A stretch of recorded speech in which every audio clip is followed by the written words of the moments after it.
मिसाल से देता हूँ, हालांकि आपके सवाल के अंदर जो फैलेसी है मैं आपको ऑलरेडी बता चुका हूँ। मान लीजिए मैं इस कंप्यूटर का बनाने वाला हूँ, तो क्या मैं इस कंप्यूटर के अंदर रहूंगा या बाहर रहूंगा?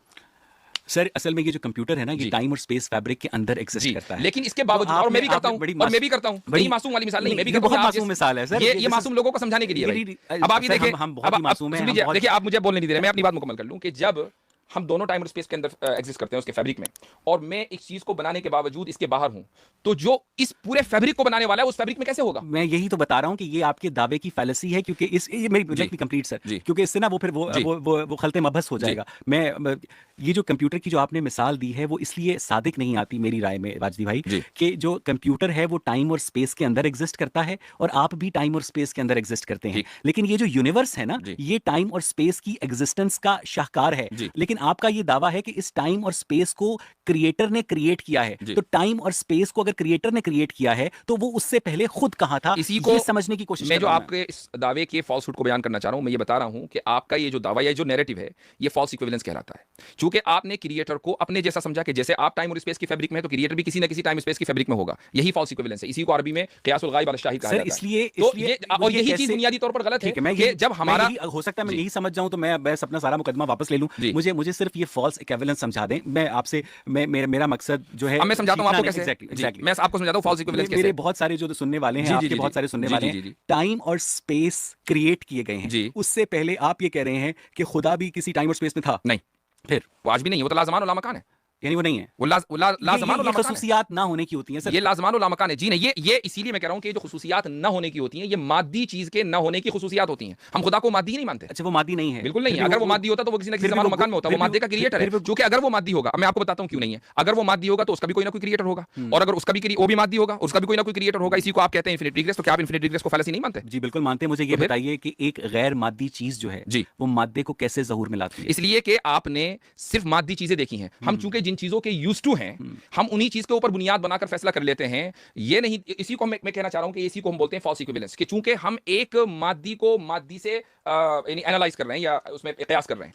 लेकिन हम जब ये कह रहे हैं कि खुदा मादी नहीं है बल्कि गैर मादी है, अब आप ये कहें कि गैर मादी जो है वो मादी को कैसे वजूद में लाएगा? आप अगर ये नहीं मानेंगे तो फिर आप लैंड हो जाएंगे किसमें? इन्फिनिट रिग्रेस में। आप मान लीजिए कि इन्फिनिट रिग्रेस बिल्कुल ठीक है, मैं आपके साथ चलूंगा। नहीं होते हम उस पर भी लैंड नहीं होते। ओके, बताइए कैसे कहते हैं हम ये कहते हैं कि हमें 13 अरब 80 करोड़ साल पहले, प्लांक्स टाइम 10⁻⁻43 सेकंड्स पहले, जब ये कायनात जो थी बिग बैंग के नतीजे में वजूद में आई, उससे पहले के हालात का इल्म नहीं है।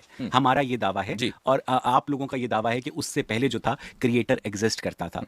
हम इस बात भी करता है सर। चलें ठीक है, मुझे ये बताइए कि एक चीज जो है, क्रिएटर जो है वो टाइम और स्पेस को अगर क्रिएट कर रहा है तो खुद वो अदम में कैसे हो सकता है? वो अदम में, मैं वही तो कह रहा हूं कि आप ये कह रहे हैं कि खुद वो अदम में कैसे हो सकता है? अदम में तो हम थे, वो तो वजूद ही वजूद है, वो सरापा वजूद है। तो अगर वो, तो आप ये नहीं कहेंगे, आप ये नहीं कहेंगे सरापा वजूद है तो इसका मतलब ये है कि उसने वो किसी टाइम और स्पेस में रहता तो था। बात यही है ना कि आप उस साइंटिज्म से नहीं निकल पा रहे हैं। अच्छा, इसी को मैं साइंटिज्म कहता हूं। आप चाहे इसको तस्लीम करें या ना करें, मैं नहीं, सारी दुनिया कहती है साइंटिज्म।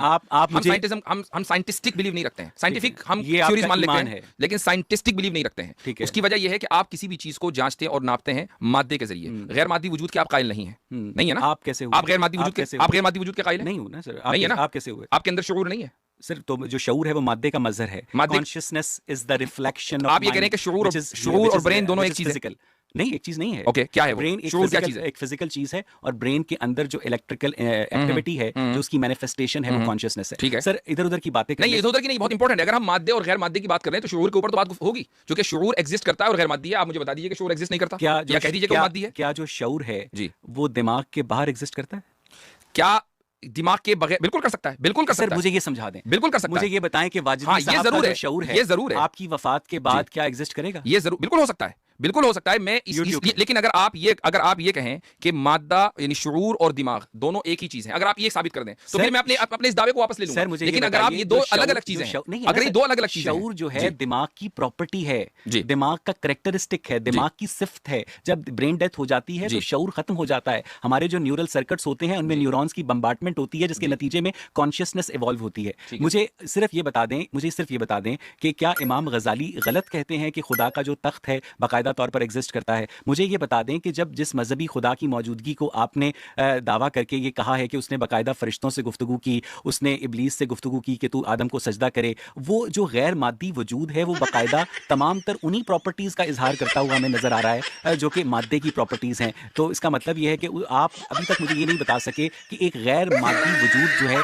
मादे को कैसे ज़हूर में लेकर आए। आपने शऊर को ये कहा कि इंसान जब मर जाता है, उसका ब्रेन डेड हो जाता है, तो शऊर भी खत्म हो जाता है, उस इंसान का शऊर खत्म हो जाता है। ठीक है। आपकी स्क्रीन के ऊपर जो है एक साइंटिस्ट की टेस्टिमोनी है, मैं वो पढ़कर सुना रहा हूँ और साइकोलॉजी टुडे में है।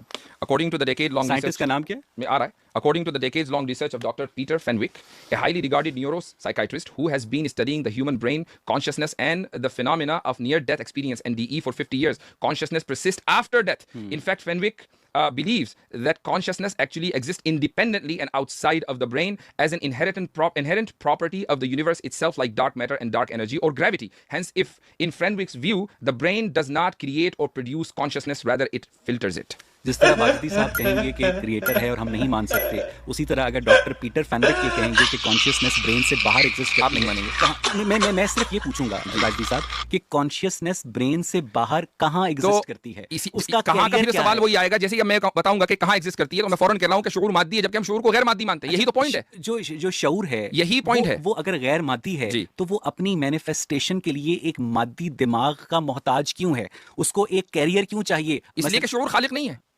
शऊर तो खुद मखलूक है। तो खालिक जिस तरीके से चाहेगा कि उसका मजहर कहां और उसका मैनिफेस्टेशन कहां, वही होगा। अच्छा, शऊर जो है मखलूक है, शऊर बिल्कुल मखलूक है। शऊर जो है यानी वाजदी साहब का जो दिमाग है वो अलग से पैदा किया गया और उस दिमाग का दिमाग की बात नहीं हो रही है, शऊर की बात हो रही है। तो शऊर दिमाग के बगैर कैसे एग्जिस्ट करता है यार? इंसान को जब खुदा ने क्रिएट किया तो शऊर उसको दिया, उसको शऊर अता किया गया, जैसे जैसे वो बढ़ा गया, शऊर दिमाग को दिया गया ना? बिल्कुल, इसलिए कि ब्रेन जो है वो सिंपली रिसेप्टर्स हैं जो शऊर को रिसीव कर रहे हैं। मैं ये कहता हूं कि आपने ये बात की, आपने एक मुकम्मल दावा किया मुतलकन कि जी साइंस ये बिलीव करती है कि दिमाग मर जाए तो शऊर खत्म हो जाता है। मैं आपकी स्क्रीन के ऊपर साइंटिस्ट का एक हवाला है कि आप इसको क्या कहेंगे? मुझे ये सिर्फ और सिर्फ बहुत सारे जो अहमक हैं